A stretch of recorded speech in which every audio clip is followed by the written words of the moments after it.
The moment the alien weapons fire began streaking toward his ship, Captain Lee Tae-ho underwent a complete transformation. The patient, almost friendly man who had been trying to reason with the aliens disappeared entirely. In his place sat something cold, professional, and utterly deadly. This was no longer a diplomat or a peacekeeper. This was a human warship captain whose patience had finally run out. "All stations, battle alert," he announced in a voice that cut through the bridge like ice. "We are now in active combat with hostile forces. Execute Protocol Alpha immediately." Every officer on the Iron Will snapped to perfect attention. The casual atmosphere of the psychological warfare phase vanished like smoke. These were no longer people playing mind games with scared aliens. These were professional warriors preparing to demonstrate why humanity ruled this section of the galaxy. "Commander Kim, bring all defensive systems online. Real systems this time, not the fake readings." "Aye, sir. Activating temporal shielding, quantum armor plating, and adaptive defense matrices." "Lieutenant Choi, weapons are now free to engage. You are authorized to use any and all systems necessary to end this conflict quickly and decisively." "Understood completely, sir. Charging paradox cannon, entropy accelerators, and probability manipulation weapons." The alien weapons fire reached the Iron Will moments later and struck the ship's defenses like ocean waves hitting a mountain. Plasma bolts that could melt through asteroid-sized chunks of solid metal simply dissolved harmlessly against the temporal shielding. Energy beams that could crack planets flickered and died when they encountered the quantum armor. The Iron Will sat in the middle of the alien barrage completely untouched, like a rock in a river of light. But Lee Tae-ho was not content to simply defend his ship. He had tried diplomacy first, offering the aliens multiple chances to retreat with dignity. He had used psychological warfare next, hoping to scare them away without violence. They had rejected both approaches and chosen to attack anyway. Now they would learn why every species in known space feared the sight of human warships. "Choi, target their command battleship. Use the entropy accelerator on minimum power." "Target acquired and locked, sir." The entropy accelerator was one of humanity's more elegant weapons.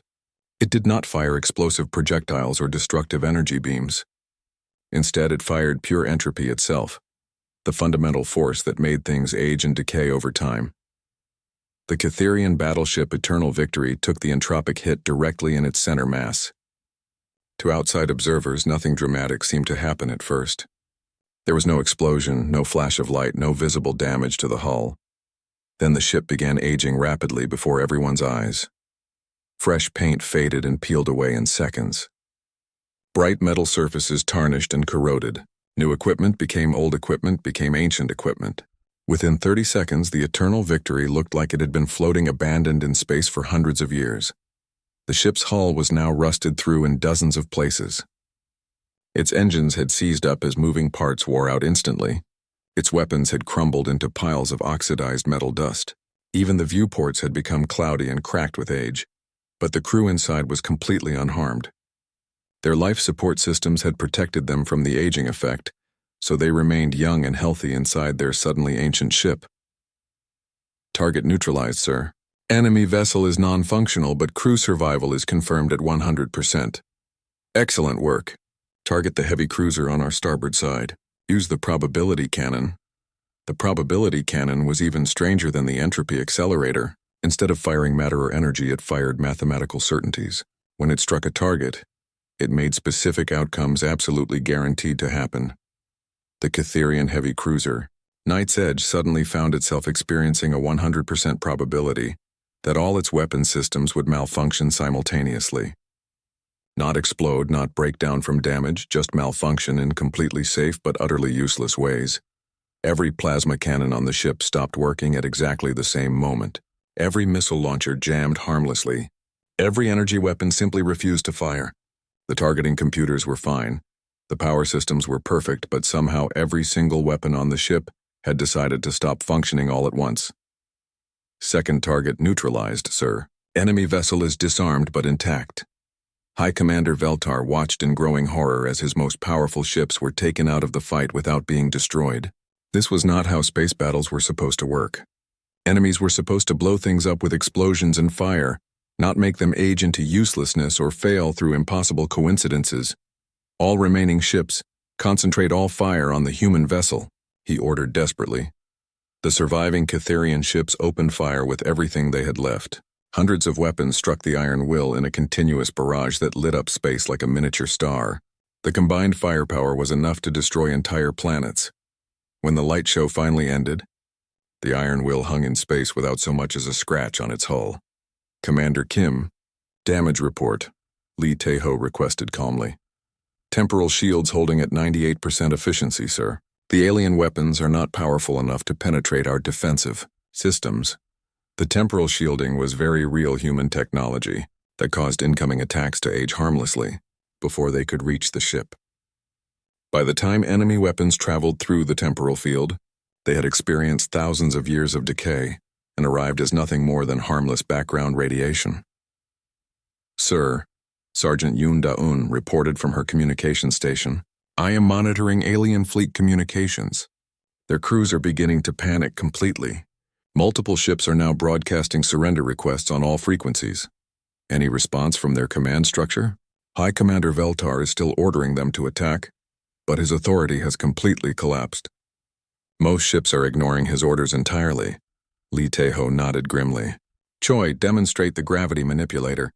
Target that formation of destroyers attempting to flank us. Targeting destroyer formation now, sir. The gravity manipulator did exactly what its name suggested.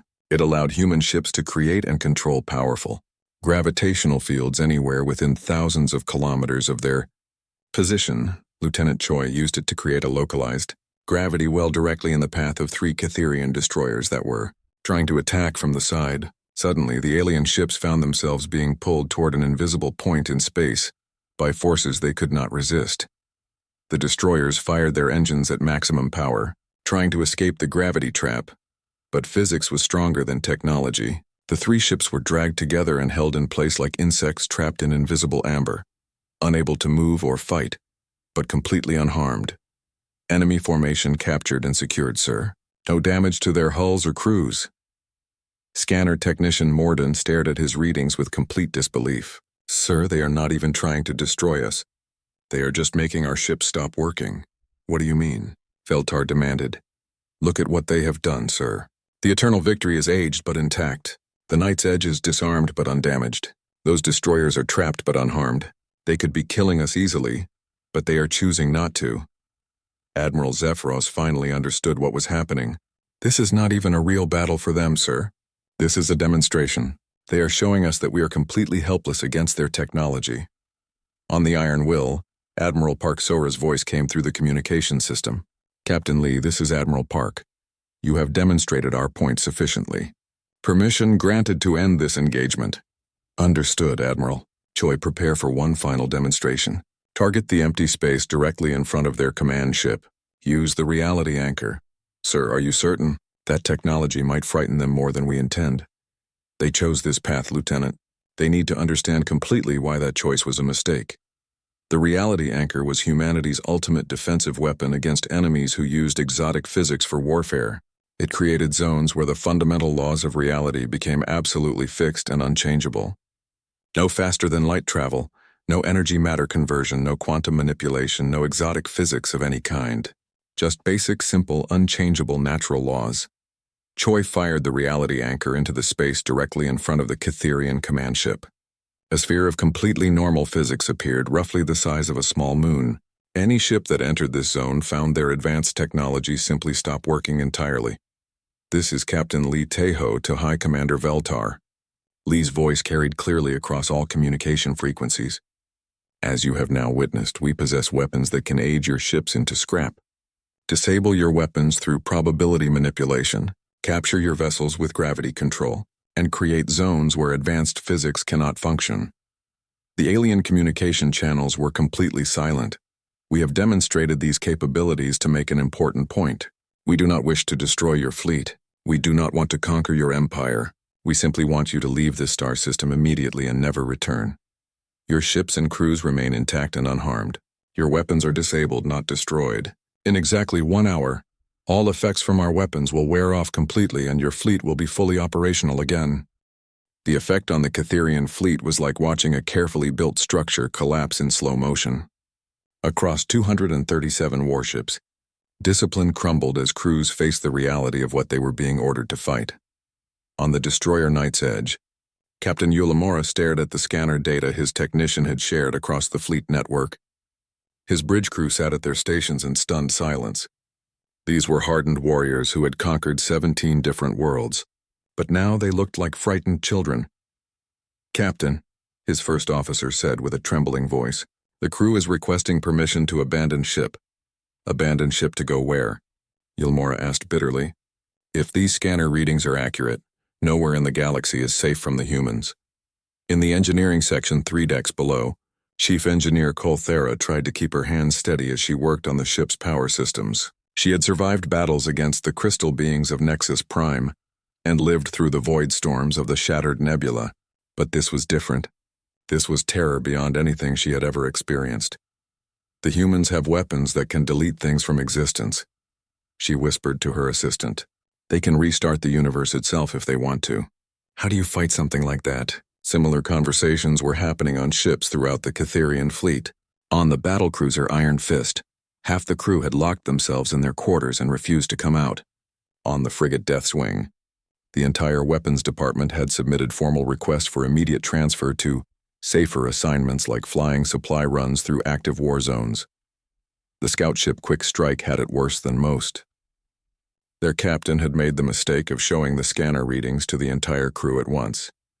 Now 60% of his personnel were in the medical bay being treated for panic attacks, and the rest were too scared to touch their weapons controls. "Sir," the Quick Strike's medical officer reported to his captain, "I have run out of sedatives. Half the crew is having nightmares while awake. They keep talking about weapons that can kill ideas and bombs that can destroy all possible universes." Back on the command ship, scanner technician Morden was having what humans would recognize as a complete nervous breakdown. Every time he looked at his readings, they seemed to reveal new horrors. The human ship was not just carrying impossible weapons. It was carrying impossible weapons that defied impossibility in different ways. "Sir," he said to High Commander Veltar in a shaking voice, "I am detecting something new. The humans have a weapon called the Probability Killer." "What does that do?" Veltar asked, though he no longer wanted to hear the answer. "According to the readings, it can make certain outcomes impossible. They could fire it at us and make our survival probability drop to 0, not kill us. Just make it impossible for us to continue existing." Engineer Prime Culvus looked up from his own console with wide eyes. "Sir, I am also reading something called the Hope Destroyer. It appears to target abstract concepts like morale and determination. They can destroy hope itself?" Admiral Zephyros asked in disbelief. "The reading suggests they can target any concept and remove it from reality, sir. They could make courage stop existing, or make the idea of victory impossible to achieve." Veltar gripped the command rail so tightly his claws left scratches in the metal.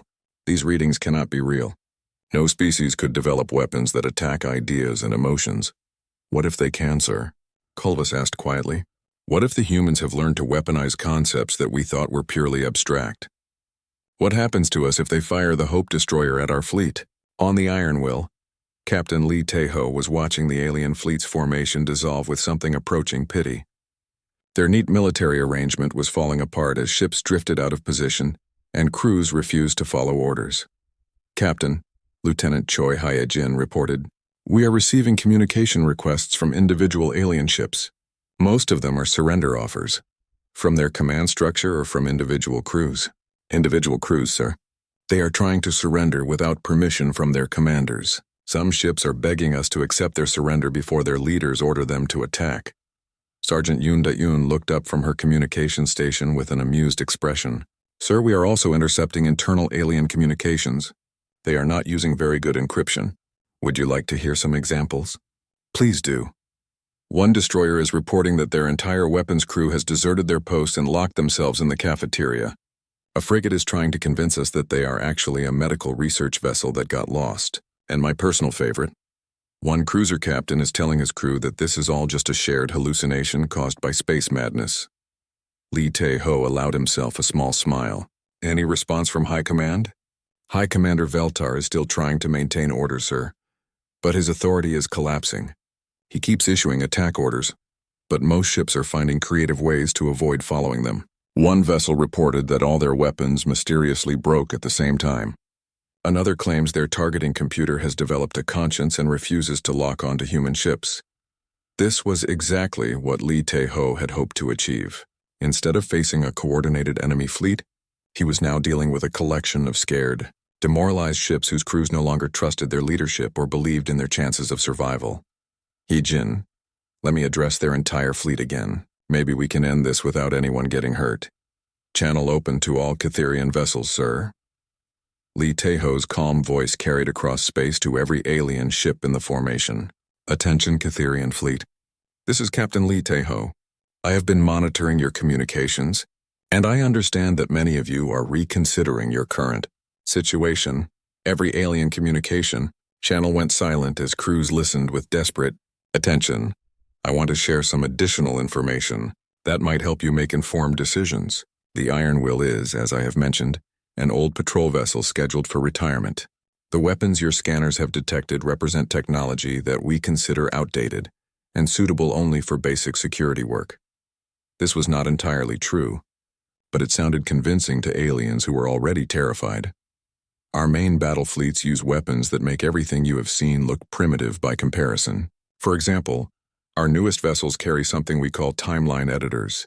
These weapons can travel backward through time and prevent your species from evolving in the first place. The timeline editor was complete fiction, but it sounded plausible to aliens who already believed humans could work miracles. We also have weapons called narrative destroyers that can edit you out of the story of the universe, reality viruses that can infect the fundamental laws of physics, and existence auditors that can review your species' right to continued survival and revoke it if necessary. None of these weapons existed outside of Commander Kim Min-soo's imagination, but the aliens did not know that.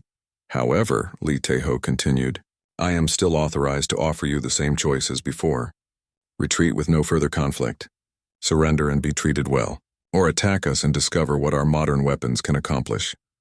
I should mention that if you choose to attack, we will be required to notify our main fleet. They have been wanting to test some new equipment, and a target-rich environment like your formation would be ideal for weapons testing. You now have exactly 3 minutes to make your final decision. The communication ended, leaving the Catherian fleet in complete chaos. Ships were openly fleeing their formation now. Some vessels had powered down their weapons entirely. Others were broadcasting surrender messages on all frequencies without waiting for permission from their commanders. On the command ship, Admiral Zephyros made one last desperate attempt to reason with his superior. Sir, please reconsider this attack. Our fleet is falling apart. Our crews are terrified, and the human weapons are clearly beyond our ability to counter. It is all psychological warfare, Veltar insisted, though his voice shook as he spoke. They are trying to scare us into retreating with fake scanner readings and impossible claims. What if the readings are real? Corvus asked. What if they really can edit timelines and destroy hope and audit our existence? What happens to our families if we force them to use those weapons? Morden looked up from his scanner station with haunted eyes. Sir, I am detecting new ships approaching our position. The readings suggest they are much larger and more advanced than the patrol vessel. How many ships? The number keeps changing, sir. Sometimes I count 10, sometimes 100.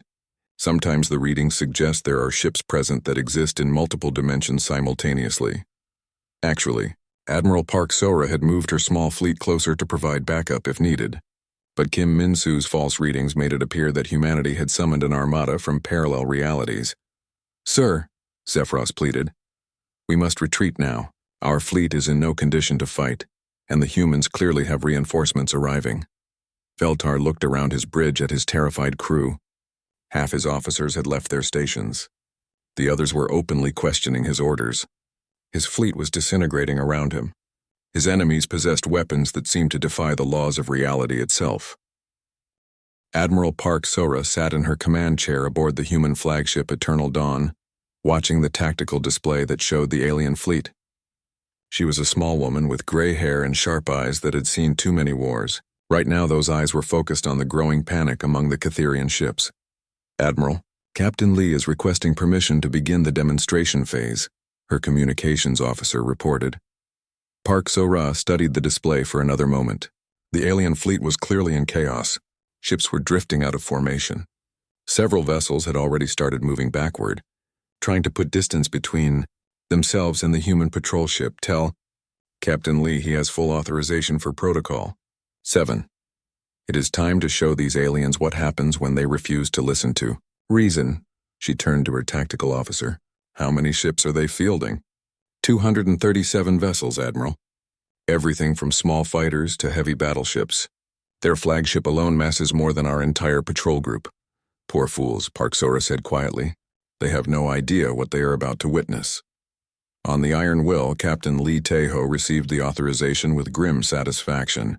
For 3 days he had been trying to avoid this moment. He had hoped the psychological warfare would be enough to convince the aliens to retreat.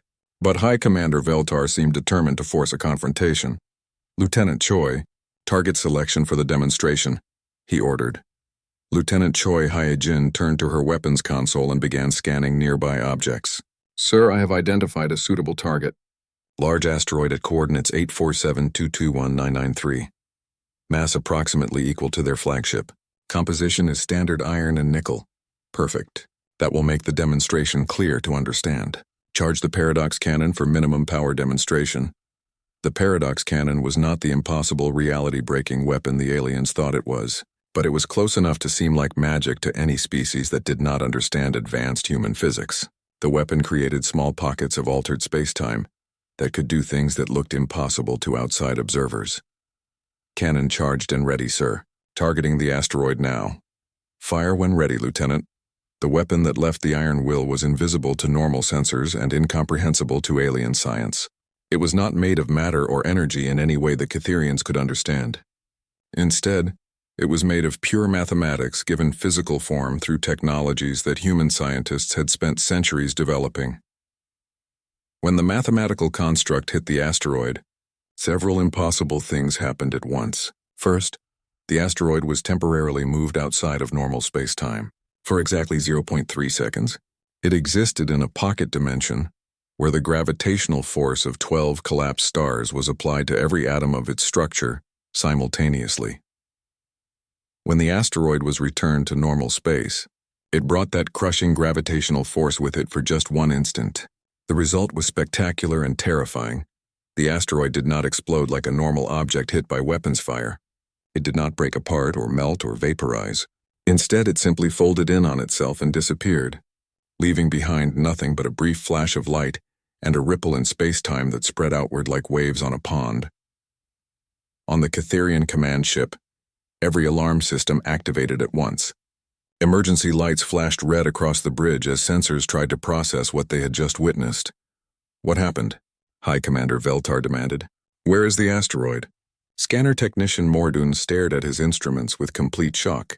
His readings showed empty space where a massive rock formation had existed moments before. Sir, the asteroid is gone. Not destroyed, not broken apart. Gone. It no longer exists anywhere in this dimension. That is impossible. Matter cannot simply disappear. According to our sensors, it never existed at all, sir. There is no debris, no energy signature, no trace that there was ever an asteroid in that location. The gravitational wave from the asteroid's erasure reached the Catherian fleet 30 seconds later. Every ship in the formation shuddered as the wave passed through them.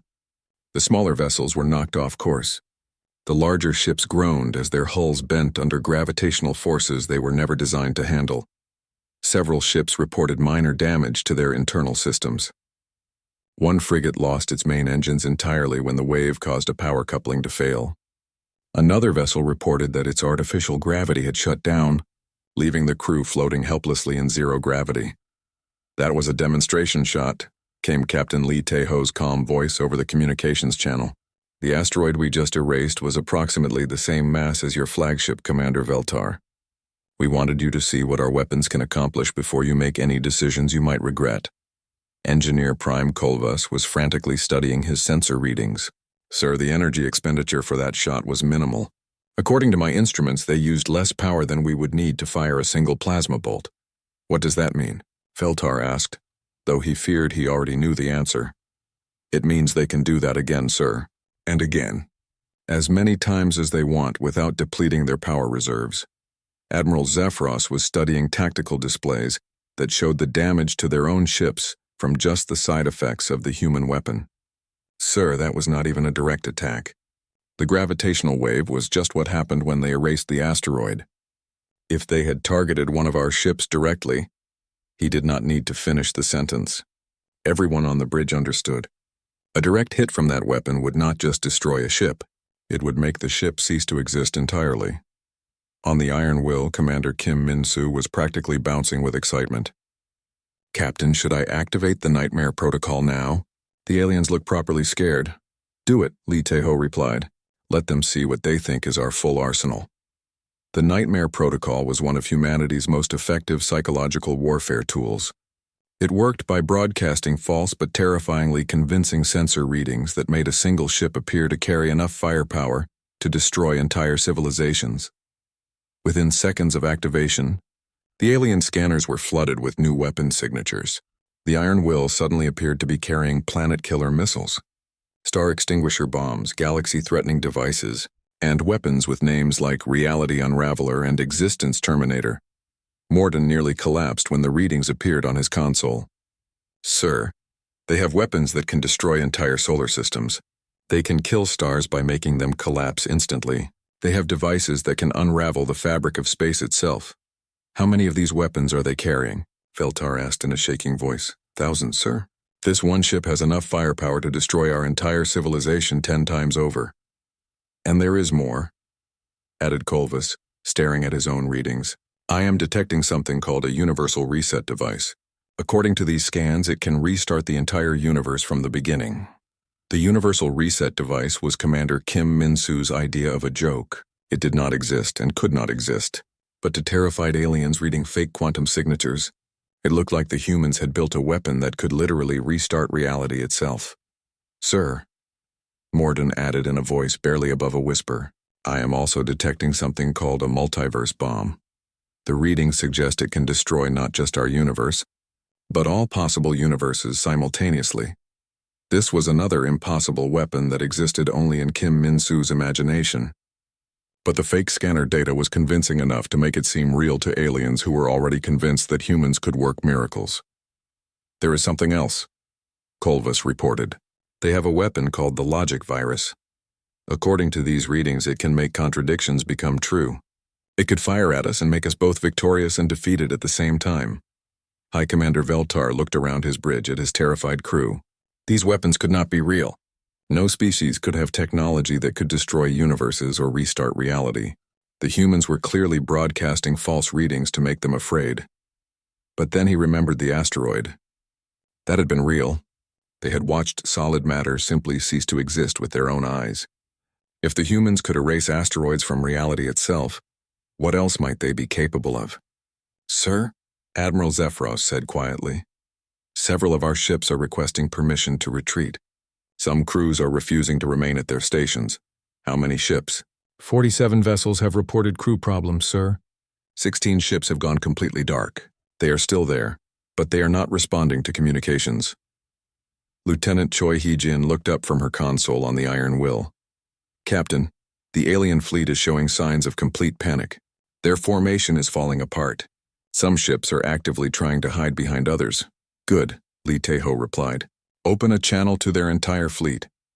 Channel open to all Catherian vessels, sir. Lee Tae-ho's voice carried across space to every alien ship in the formation. Attention Catherian fleet. This is Captain Lee Tae-ho of the Human Patrol Vessel Iron Will. I hope you found our demonstration educational. The alien communications went completely silent as every crew member listened. I want to be completely honest with you about your situation. The weapon you just saw represents old technology that we consider obsolete. Our newer ships carry weapons that make what you just witnessed look like a children's toy.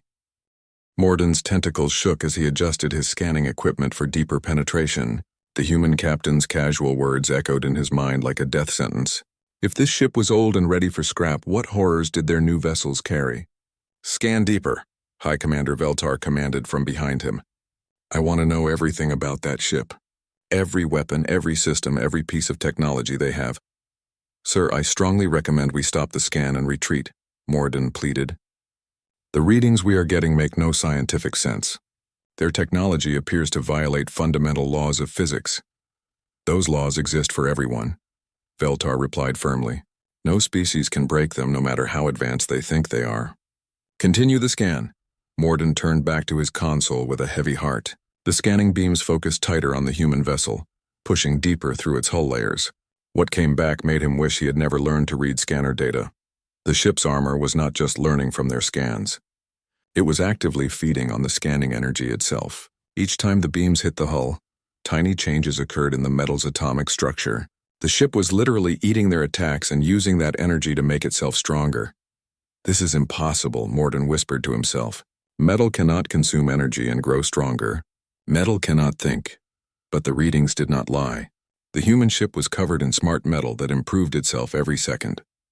Worse yet, the metal seemed to be connected to some kind of central intelligence. The entire hull was one massive thinking machine that learned from every interaction. Admiral Zephyros looked over Morden's shoulder at the impossible data. What are you seeing, technician? Sir, their hull is not just armor. It is some kind of living metal that feeds on energy attacks. Every time we scan it, it gets stronger and smarter. If we actually tried to shoot this ship, our own weapons would only make it more powerful. Living metal? Engineer Prime Kolvas hurried over to examine the readings. That should be impossible. How can metal be alive? I do not know, sir. But look at these patterns. The metal is growing new structures as we watch.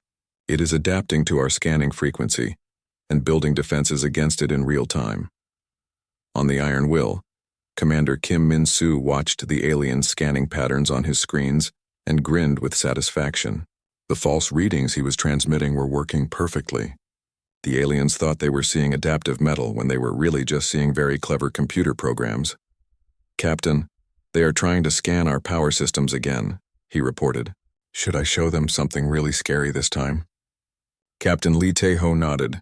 Give them the full black hole power plant reading. Make it look unstable and barely controlled. Kim Min-soo typed new commands into his system. Deep inside the Iron Will, hidden transmitters began broadcasting fake energy signatures that would terrify any alien engineer.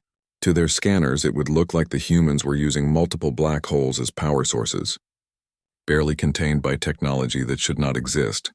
Back on the Catherian ship, new alarms started ringing as Morden's equipment detected the power readings. What he saw made him nearly fall out of his chair. Sir, Commander, you need to see this immediately.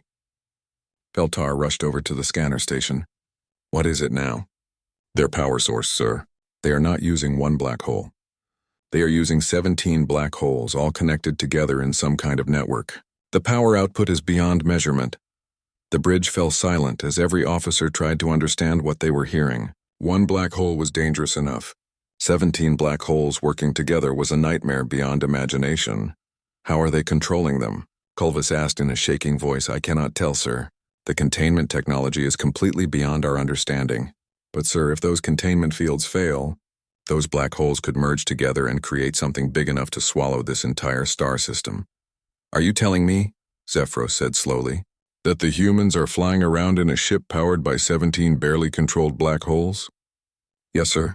And according to these readings, they have been doing it for decades. This is not experimental technology. This is standard equipment for them. Veltar stared at the readings with growing horror. The humans were either the bravest species in the galaxy or completely insane, possibly both. Continue the scan, he ordered. I want to see their weapons. Morden reluctantly obeyed, pushing his scanners even deeper into the human ship. The weapon readings that came back were worse than his darkest nightmares. Sir, they have weapons that can manipulate time itself. This device here can slow down enemy attacks while speeding up their own responses. This other weapon can age targets to dust in seconds by accelerating time around them. Time manipulation weapons, Kolvas repeated numbly. They have weaponized time itself. There is more, sir. They have something called an entropy cannon that can make things fall apart at the molecular level. They have gravity weapons that can create artificial black holes wherever they point them. And sir, they have something called a reality anchor that can make the laws of physics stop working in selected areas. Lieutenant Choi Hee-jin looked up from her console on the Iron Will. Captain, the aliens are scanning our weapon systems now. Their scanning patterns suggest they are becoming quite frightened. Excellent, Lee Tae-ho replied. Min-soo, show them the paradox cannon readings. Let us see how they react to truly impossible technology. Kim Min-soo activated another set of false readings. The paradox cannon did not actually exist. But the fake scanner data made it appear to be a weapon that could fire contradictions as ammunition. To alien scanners, it would seem like a device that could make something exist and not exist at the same time. Morden screamed when the new readings appeared on his console. The data was so impossible that looking at it caused actual physical pain. His scanner could not properly display information about something that both existed and did not exist simultaneously. "Sir, they have a weapon that breaks logic itself," he gasped. "I cannot even properly scan it because it makes no sense. My equipment is trying to display data about something that cannot be real, but the readings insist that it is." "What does this weapon do?" Veltar demanded. "I think it makes paradoxes real, sir. It could fire at us and make us both alive and dead at the same time, or it could make us exist and not exist simultaneously. Sir, we cannot fight weapons that make reality itself stop working properly." Engineer Prime Kulvas was studying his own readings with wide eyes. "Commander Veltar, I am also detecting something called a timeline editor. According to these scans, it can change the past to affect the present." "Change the past?" "Yes, sir. They could go back in time and prevent our species from ever evolving. Or they could edit history so that we never developed space travel. Or they could simply make it so this battle never happened by changing the events that led to it." The scanner readings continued to reveal more impossible weapons. The humans had devices that could kill stars by making them age billions of years in seconds. They had weapons that could destroy planets by removing the strong nuclear force that held atoms together. They had cannons that could fire pure mathematics as projectiles. "Sir," Morden said in a voice barely above a whisper, "they have a weapon called the Concept Killer. According to these readings, it can destroy abstract ideas. It could make the concept of victory cease to exist for anyone fighting them." "How does one kill an idea?" Sephiroth asked numbly. "I do not know, sir. But the readings suggest they can target concepts like hope, courage, or determination and simply delete them from reality." Veltar looked around his bridge at his terrified crew. These readings had to be false. No species could have technology this advanced. The humans were obviously trying to scare them with fake scanner data. But what if the readings were real? What if the humans really had mastered forces that his own scientists considered impossible? What if they really could control time and space and reality itself? "Sir," Mordoon added quietly, "I am also detecting their ammunition storage. And they have enough impossible weapons to destroy every planet in 100 star systems. And sir, according to the power readings, they barely use any energy at all when they fire these weapons. They could fight continuously for years without running out of ammunition or power." The communication system crackled to life again, and Captain Lee Teho's calm voice filled the bridge.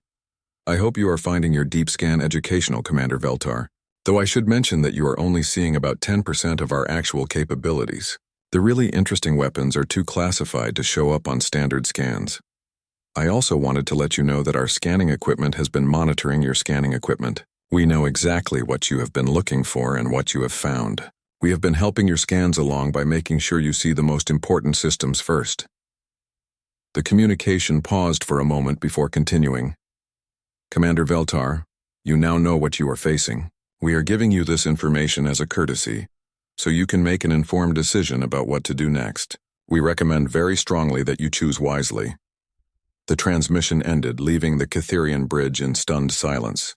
The humans had been controlling the entire scanning process, feeding them information deliberately. The warning sirens screamed through the metal corridors of the Catherian war fleet, like the voices of dying gods. High Commander Veltar stood on the bridge of his flagship, staring out at the black void of space where a single human ship waited like a sleeping dragon. 3 days had passed since their first contact with the humans. 3 days since Veltar had watched 12 of his best warships turn into twisted metal and burning gas in less than 10 seconds. The human vessel had barely moved during the attack. It had simply existed and his squadron had died. "Sir, the medical teams are still treating the survivors," reported Admiral Zephyros, his voice shaking slightly. "Most of them keep talking about weapons that should not be possible. They say the human ship used forces that break the basic laws of reality." Veltar's forearms gripped the command rail tighter. The human ship looked so ordinary from this distance. It was dark gray with simple lines and no decorative elements. No bright lights or fancy designs like proper warships should have. Just plain metal shaped into something that hurt his eyes when he looked at it too long.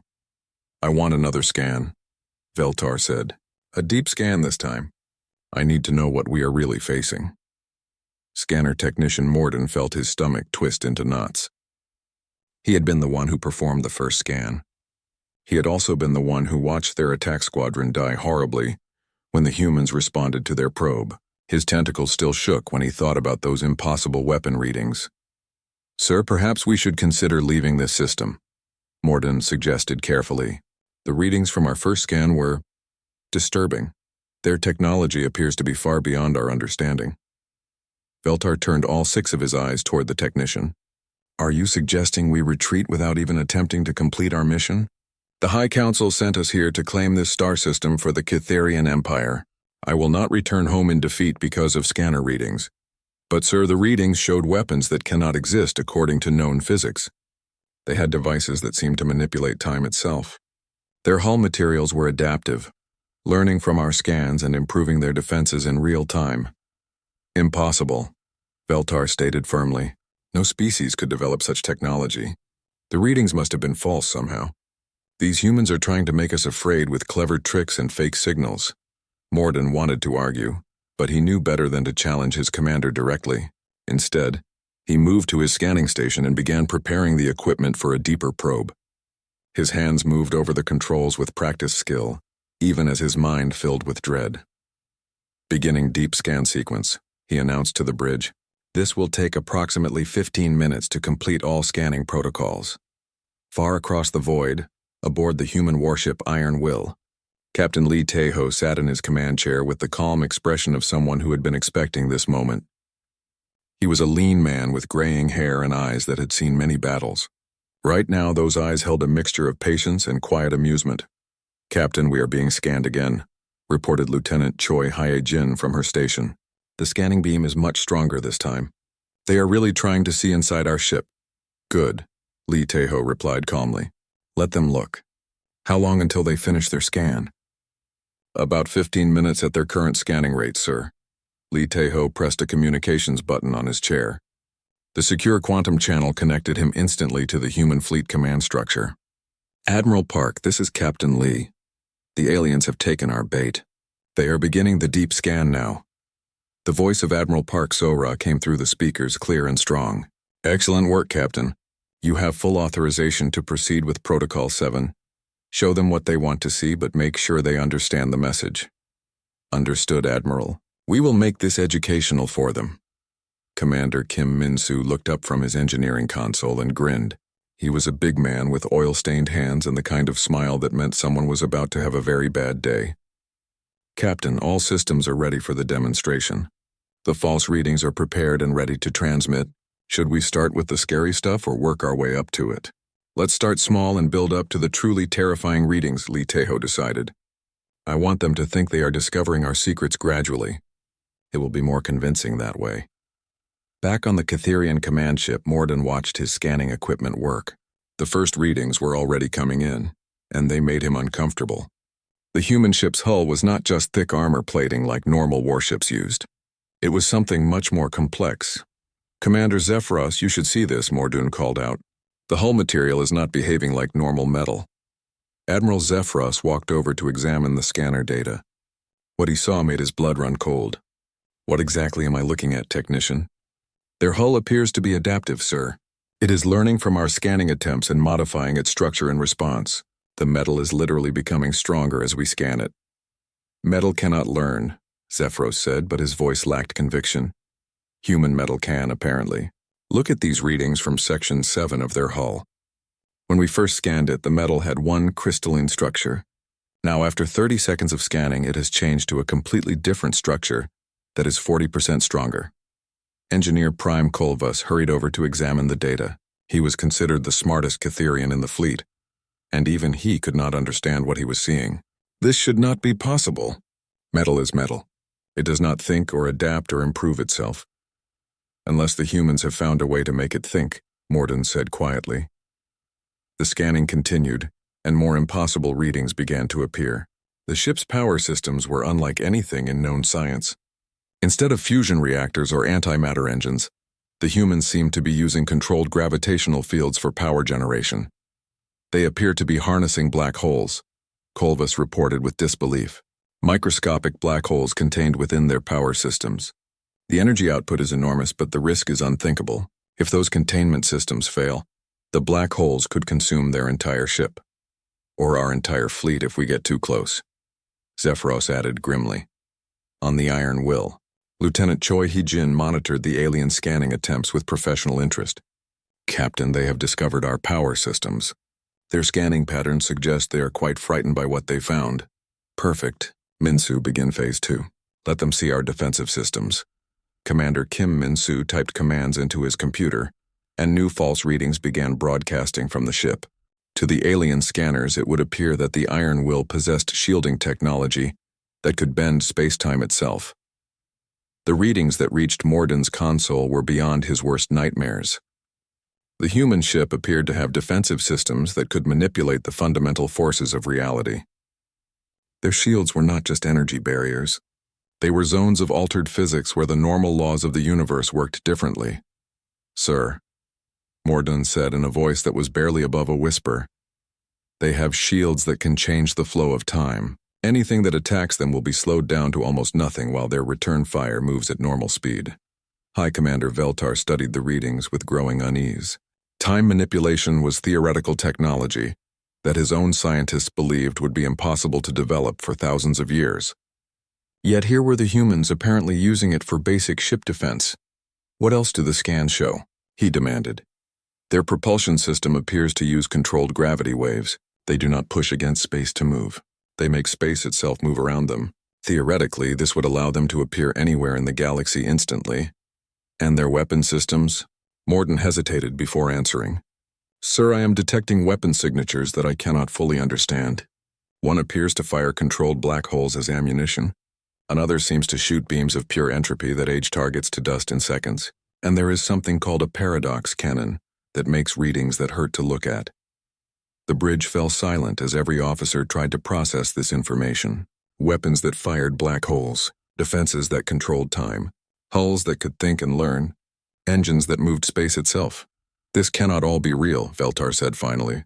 No species could develop all of this technology. They must be broadcasting false readings to make us afraid. What if they are not false? Asked Engineer Prime Culvus. What if the humans really have mastered forces that we do not even understand? What happens to us if we try to fight beings who can control time and space and reality itself? Before Veltar could answer, the communications console crackled to life. A calm, friendly voice spoke in perfect Catherian language. Hello there, Catherian vessels. This is Captain Lee Taeho of the human patrol ship Iron Will. I notice you have been scanning my vessel quite thoroughly. Is there something specific you were hoping to find? The bridge went completely silent. Finally, Veltar found his voice. Human, how did you detect our scanning attempts? Oh, that is quite simple, Captain Lee replied cheerfully. Our sensors are very sensitive. We detected your scans the moment you began. We have been monitoring your progress for the last several minutes.